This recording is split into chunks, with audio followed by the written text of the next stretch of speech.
Hello, कैसे हैं आप सब। Welcome to our online learning platform easily. भाई हम क्या पढ़ रहे हैं? हम पढ़ेंगे मैक्रो इकोनॉमिक्स, यानी कि क्लास 12 के बच्चों के लिए है ये।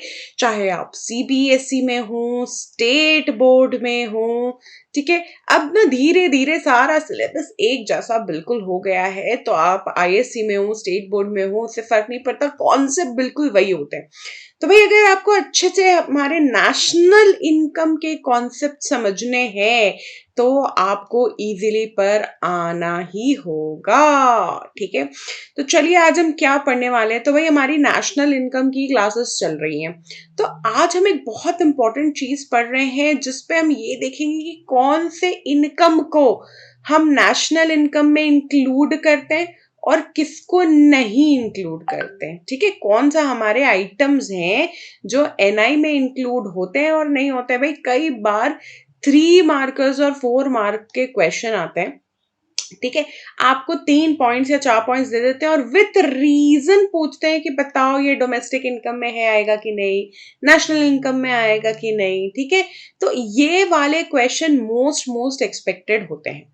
तो भाई आज हम इनका बिल्कुल सफाया कर देंगे, इतने अच्छे से एक्सप्लेन कर लेंगे कि दोबारा हमें यहाँ पे डाउट नहीं होगा, ठीक है जी। तो भाई सबसे पहले कि हम कौन सी इनकम को नेशनल इनकम में इंक्लूड करेंगे, ठीक है, इंक्लूड करेंगे एनआई में।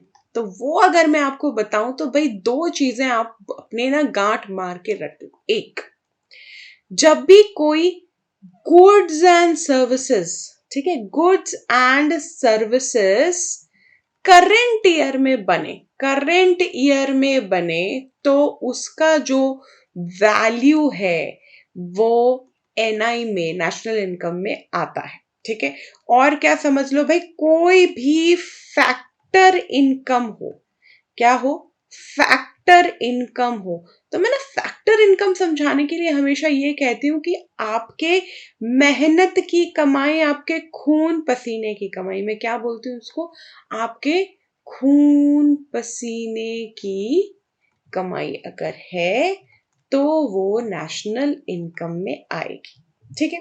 तो भाई क्या नेशनल इनकम, ये दो पॉइंट क्लियर हुआ कि भाई कोई भी न्यू गुड्स एंड सर्विसेज, अगर करंट ईयर नहीं समझ में आता तो न्यू गुड्स एंड सर्विसेज जो करंट ईयर में बने हैं उनकी वैल्यू, उनकी कौन सी वैल्यू, उनकी फाइनल वैल्यू नेशनल इनकम में आती है। और फैक्टर इनकम जो होता है ना, जो हमारे खून पसीने, हमारी मेहनत की कमाई होती है, वो नेशनल इनकम में आता है, ठीक है।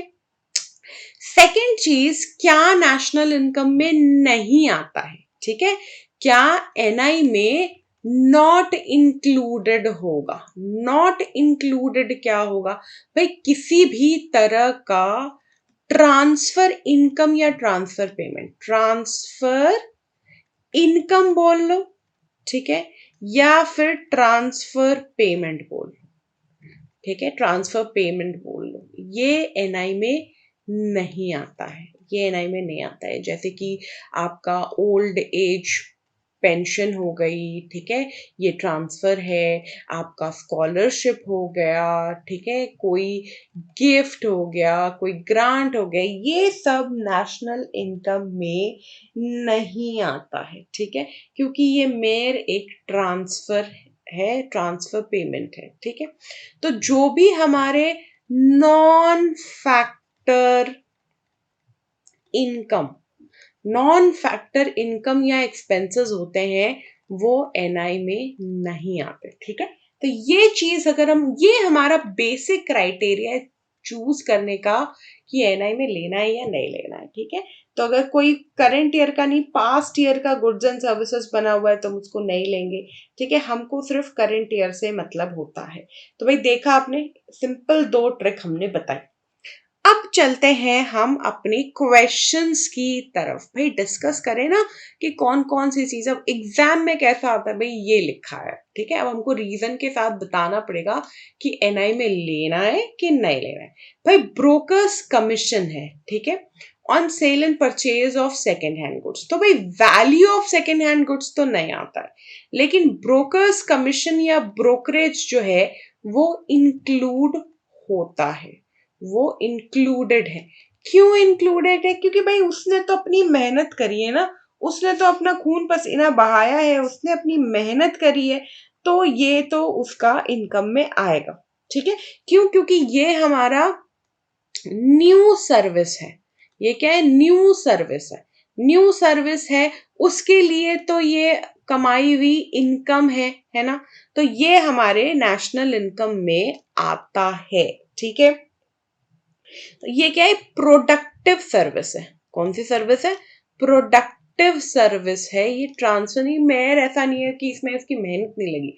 तो ब्रोकर का कमीशन और फाइनेंशियल एसेट्स, शेयर डिबेंचर्स पे अगर ब्रोकरेज है तो ये आता है। लेकिन purchase and sale of second hand goods, ठीक है, लेकिन purchase and sale of second hand goods हो, परचेज या फिर आप सेल करो सेकेंड हैंड गुड्स, या फिर आप परचेज एंड सेल करो शेयर्स, डिबेंचर्स, ठीक है, वो एनआई में नॉट इंक्लूडेड है, नॉट इंक्लूडेड। ठीक है, क्योंकि ये ना भाई कौन से जमाने के, भाई ये सेकेंड हैंड गुड जो है, कोई मशीनरी अगर 2019 में बनी थी तो वो एनआई में तब आ गई। अब 2023 में हम उसको अगर रीसेल करें तो भाई एनआई में नहीं आएंगे। सिमिलरली शेयर एंड डिवेंचर्स एक बार आगे बार बार नहीं आएंगे। वो तो किसी दिन राम के पास है, किसी दिन श्याम के पास है, किसी दिन इन हैरी के पास है, किसी दिन गैरी के पास है, तो वो तो नहीं आएगा। ठीक है, चलिए अब नेक्स्ट बात करते हैं हम किसकी? सेल्फ कंजम्पशन होकर ओनर्स ऑक्यूपाइड हाउस। भाई कई बार ऐसा होता है जो मालिक होता है वही अपने एसेट्स को ना, अपने एसेट को अपने बिजनेस में यूज कर लेता है। ठीक है, उसके पास घर है, उसको ऑफिस बिल्डिंग बना लेते हैं, ठीक है, गोडाउन अपना होता है, खरीदना नहीं पड़ता, रेंट नहीं देना पड़ता। सेल्फ कंजम्पशन के लिए हम फूड क्रॉप्स उगा लेते हैं। तो ये जो सेल्फ कंजम्पशन है या ओनर ऑक्यूपाइड है या फिर रेंट है जो हम पे नहीं कर रहे, तो उसका इम्प्यूटेड वैल्यू, इम्प्यूटेड वैल्यू बोल लो या फिर उसका एस्टिमेटेड वैल्यू बोलो, ठीक है, वो सब नेशनल इनकम में आता है, तो एनआई में आता है, इंक्लूडेड होता है। ठीक है, इंक्लूडेड है, तो एनआई में आएगा। उसका सेल्फ कंजम्पशन होकर owners occupied house, rent, imputed rent, तो उसकी वैल्यू हमको नेशनल इनकम में लेनी होगी। आई बात समझ में? चले आगे भाई। चलिए, तो ये हो गया हमारा इंप्यूटेड रेंट हमको लेना है। Profit earn by Indian company from its branch in Chicago. भाई शिकागो में ब्रांच है, तो भाई जीडीपी की बात करें अगर, ठीक है, किसकी बात करें? जीडीपी ऑफ यूएस में ये जाएगा, ये इनकम जाएगा, प्रॉफिट ये जाएगा। लेकिन एनएनपी ऑफ इंडिया में ये प्रॉफिट आएगा। ठीक है, यानी कि ये हमारे नेशनल इनकम का पार्ट है लेकिन डोमेस्टिक इनकम का नहीं है। ठीक है, ये क्या है? Part of India's national income, right? क्यों? क्योंकि भाई ये कौन कमा रहा है? इंडियन कमा रहा है। कहां कमा रहा है? इट्स ब्रांच इन शिकागो, लेकिन ये इंडियन कंपनी है और तो फिर इसका ब्रांच शिकागो में है, लेकिन जो प्रॉफिट पूरा ये कमाएगा वो इंडिया में ट्रांसफर होगा, तो ये हमारे नेशनल इनकम में आएगा। ठीक है, चलिए, entertainment tax received by government. भाई ये जो टैक्सेस होते हैं ना वो ट्रांसफर पेमेंट्स होते हैं। टैक्स क्या होता है? टैक्स होता है ट्रांसफर पेमेंट, ट्रांसफर पेमेंट। ठीक है, तो ये एनआई में नहीं आता है क्योंकि कोई फैक्टर जो है फैक्टर इनकम या उससे जनरेट नहीं है, तो ये नेशनल इनकम में नहीं आता। ये ट्रांसफर पेमेंट है, गवर्नमेंट इसके बदले में आप ही को कोई चीज बना के देगा ऐसा प्रॉमिस नहीं करता है, तो ये एक ट्रांसफर पेमेंट है। एंटरटेनमेंट टैक्स, डेथ टैक्स, ये सब नहीं आता है। ठीक है, तो इसमें ट्रांसफर पेमेंट ये नेशनल इनकम में नहीं आएगा।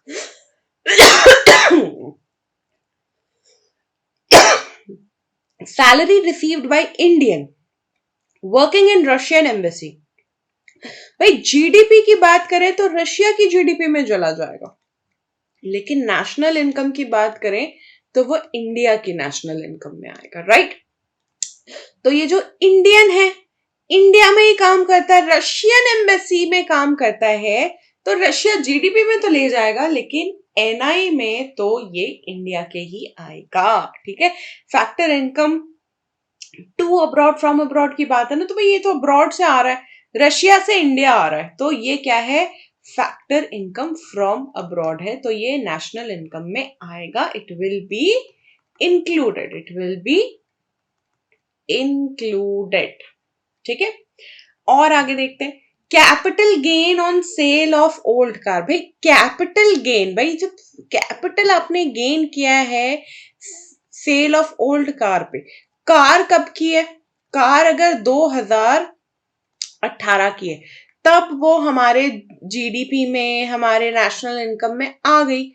अब उसका वैल्यू, चाहे वो उसका कुछ भी वैल्यू हो, वो हमारे नेशनल इनकम में नहीं आएगा, ठीक है। कैपिटल गेन जो पुराने एसेट्स पे होते हैं, जो सेकेंड हैंड गुड्स पे होते हैं, वो नहीं आता है, ठीक है, क्योंकि ये current flow of goods and services का पार्ट नहीं है, current flow of goods and services का पार्ट नहीं है, पार्ट क्या है, नहीं है, इसीलिए ये नहीं आएगा, ये नेशनल इनकम में नहीं आएगा। कैपिटल गेन हम नहीं लेते, ब्रोकरेज लेते हैं, कमीशन ले लेते हैं, लेकिन कैपिटल गेन हम बिल्डिंग पे, लैंड पे, शेयर्स पे, हम ये सब पे कैपिटल गेन नहीं लेते, ठीक है।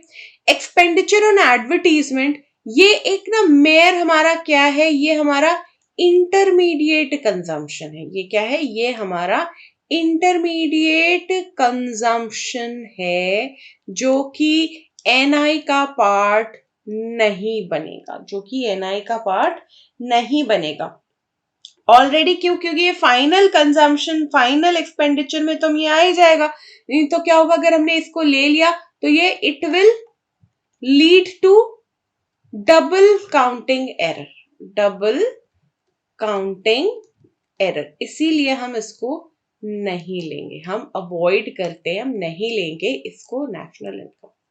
National debt interest, national debt interest बेटा ये ना कंजम्पशन पर्पस के लिए लिया हुआ लोन है, ठीक है। Interest paid on loan taken for consumption purpose, ठीक है। नेशनल डेट क्या है, ये हमारा इंटरेस्ट है, interest on loan, interest on loan taken by government,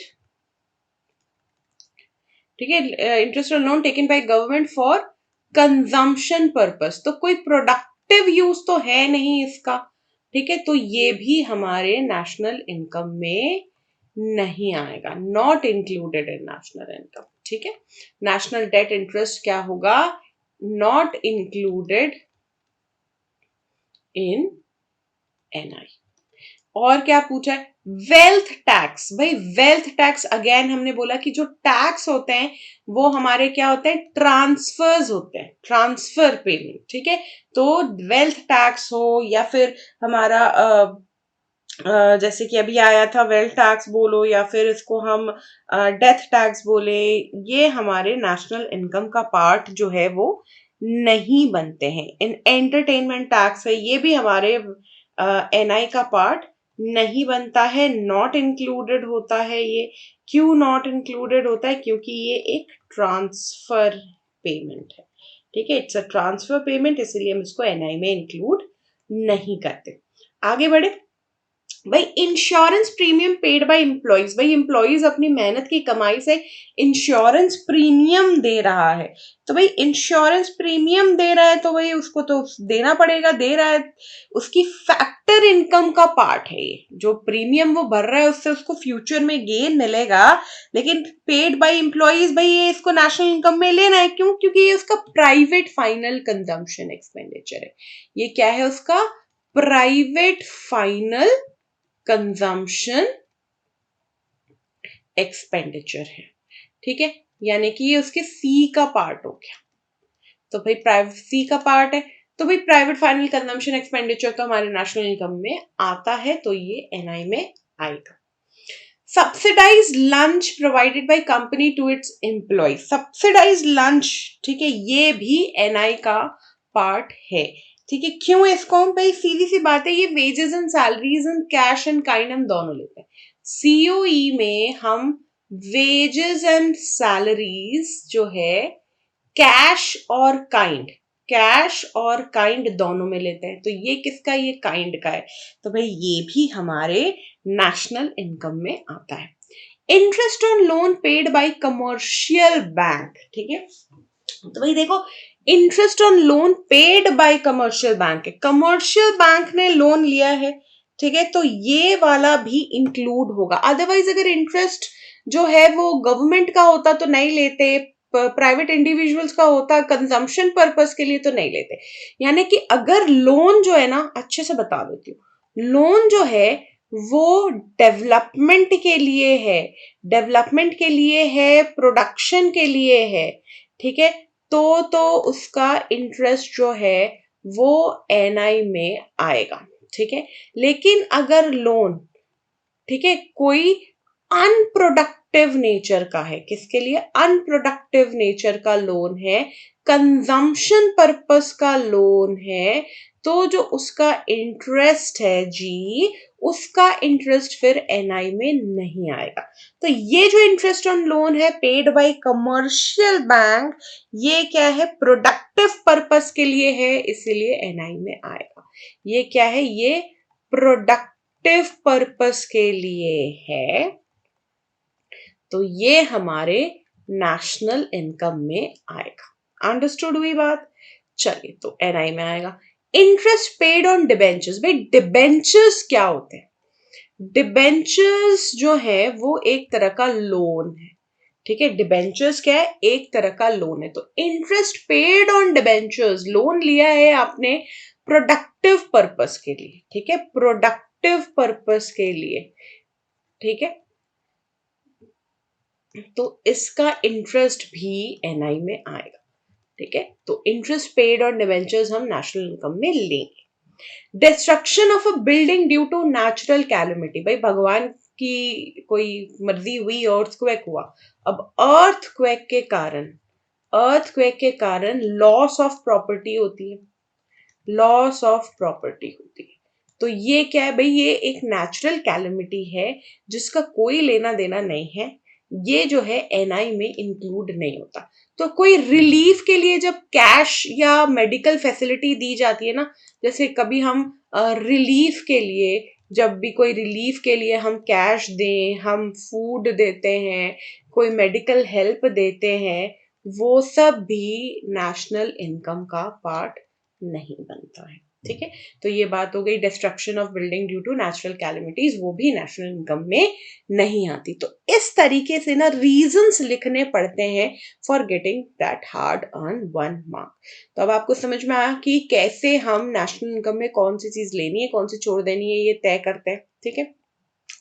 on a brief अगर मैं आपको बताऊं तो क्या क्या हम नेशनल इनकम में लेते, इंक्लूडेड होता है, हम एनआई में उसको लेते। एक स्मॉल ब्रीफ की हम अगर बात करें भी, क्या क्या चीजें हमें नेशनल इनकम में लेनी है, तो लेनी है तो हम क्या करते हैं, हम ब्रोकर्स कमीशन लेते हैं, ब्रोकर्स कमीशन लेते हैं, हाँ जी लेते हैं, ठीक है। हम ब्रोकर कमीशन के अलावा ब्रोकरेज भी, मतलब ब्रोकरेज एक दूसरा नाम समझ लो, ठीक है, वो भी लेते हैं। हम इम्प्यूटेड रेंट लेते हैं, जी हाँ लेते हैं, ठीक है, इम्प्यूटेड रेंट हम लेते हैं। तो एक मैं पूरी समरी आपको बना के दे रही हूँ कि क्या क्या हम नेशनल इनकम में ले लेते हैं। सेल्फ कंजम्पशन का वैल्यू हम ले लेते हैं, जो भी चीजें, जो भी फूड क्रॉप्स हमने अपने सेल्फ कंजम्पशन के लिए बनाई हैं, हम उसकी वैल्यू ले लेते हैं। हम डिविडेंड की वैल्यू या फिर अनडिस्ट्रीब्यूटेड प्रॉफिट, ठीक है, डिविडेंड हुआ हमारा, रिटेन्ड अर्निंग्स हुई, ये सब भी हमारे एनआई का पार्ट जो है वो बनता है, ठीक है।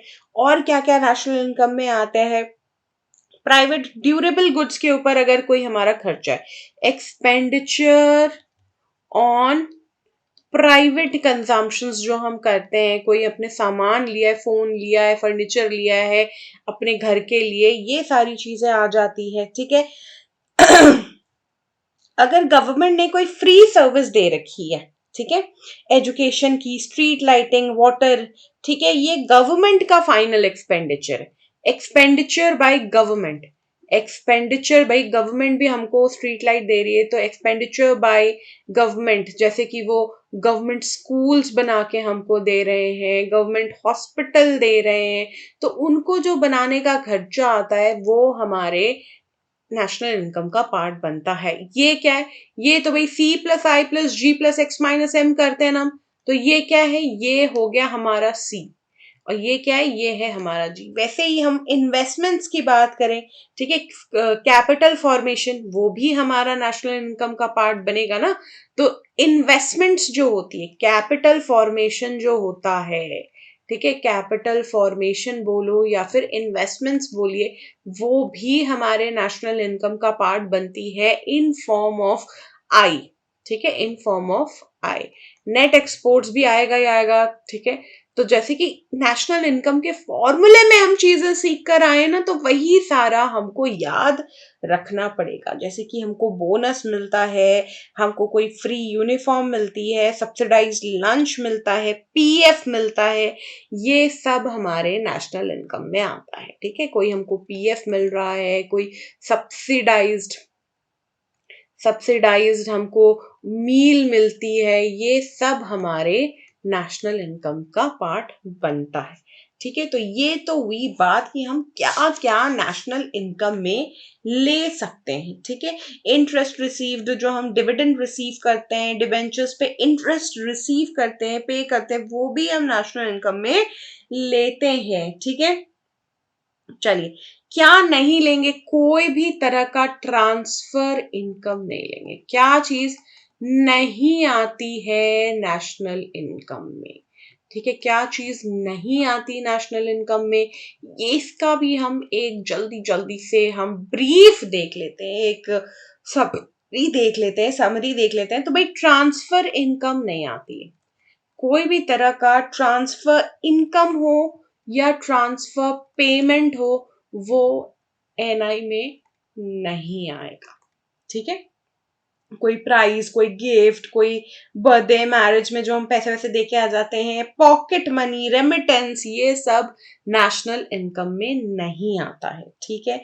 Sale and purchase of second hand goods जो होते हैं, सेकेंड हैंड गुड्स की वैल्यू नहीं आती है, ठीक है। कोई विंडफॉल गेन हुआ है, लॉटरी लग गई आपने, भाई लॉटरी के पैसे जो हैं आपने थेफ्ट यानी चुराए हैं, या फिर कोई आपको विंडफॉल गेन हो गया है, वो सब एनआई का पार्ट नहीं होता है, ठीक है।